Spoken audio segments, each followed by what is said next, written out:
Aujourd'hui, je vais détourner l'application GarageBand pour créer ce que l'on nomme la dramatique radio. Alors, la dramatique radio, qu'est-ce que c'est? C'est tout simplement la lecture d'un texte littéraire enrichi d'une ambiance sonore, faite soit de musique, soit d'effets sonores. Je vais donc commencer en allant dans mon application livre pour ouvrir le livre dont j'ai besoin. Ici, je vais prendre Le Tour du monde en 80 jours. Et puis le chapitre qui m'intéresse, c'est le chapitre 1. Je vais faire apparaître à présent mon dictaphone. Je vais aller spliner mon écran, c'est-à-dire le scinder en deux. J'appuie sur les points de suspension qui se trouvent tout en haut. Je choisis Split View. Et mon autre application, c'est Dictaphone. J'ai ainsi accès au texte d'un côté, à l'enregistrement de l'autre. Je réduis un peu ma fenêtre d'enregistrement pour avoir une lecture plus agréable. À présent, je lis et j'enregistre. En l'année 1872, la maison portant le numéro 7 de Savile Row, Burlington Gardens, maison dans laquelle Sheridan mourut en 1814, était habitée par Phileas Fogg Esquire, l'un des membres les plus singuliers et les plus remarqués du Reform Club de Londres, bien qu'il semblât prendre à tâche de ne rien faire qui pût attirer l'attention. J'arrête là ma lecture. Je vais à présent rentrer pleinement dans l'application Dictaphone. Je vais aller dans la flèche de partage et de déplacement, et puis je vais descendre vers Enregistrer dans fichier. Mon explorateur s'ouvre, je vais dans Sur mon iPad, GarageBand, et enfin GarageBand File Transfer. Et c'est ici que j'enregistre mon texte. Je peux modifier le nom, il s'agit du Tour du monde en 80 jours. J'ai terminé ici la partie enregistrement vocal. Je me dirige donc à présent dans GarageBand. Je vais dans Sur mon iPad et je crée un nouveau morceau. Si GarageBand est connu pour créer des musiques, je vais m'en servir ici d'un lecteur multipiste.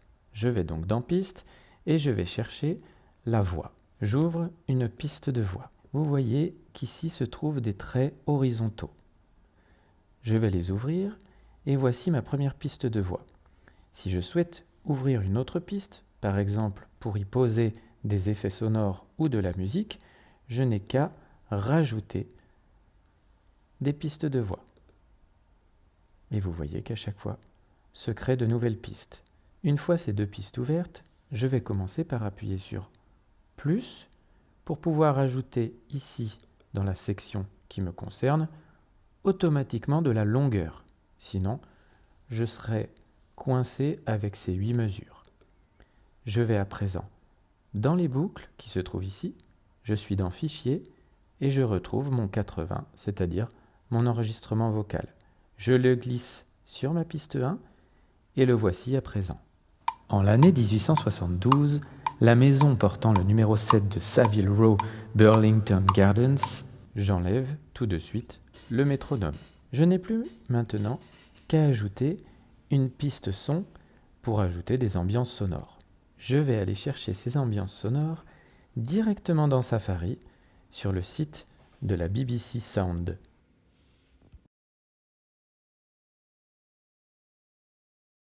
Et je vais commencer par chercher une pendule, puisque s'il y a bien quelque chose qui caractérise Phileas Fogg, c'est le fait d'être à l'heure. J'écoute les suggestions.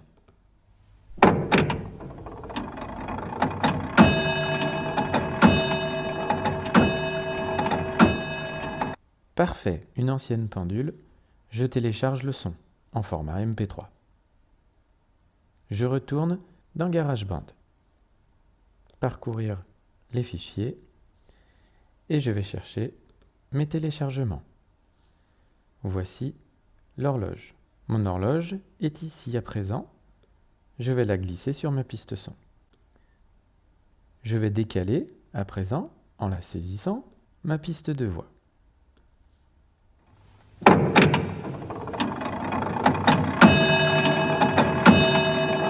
l'année 1872, la maison portant le numéro 7, je tire la languette grise qui se trouve ici, j'augmente ma piste voix et je diminue ma piste de son. Je relance le tout.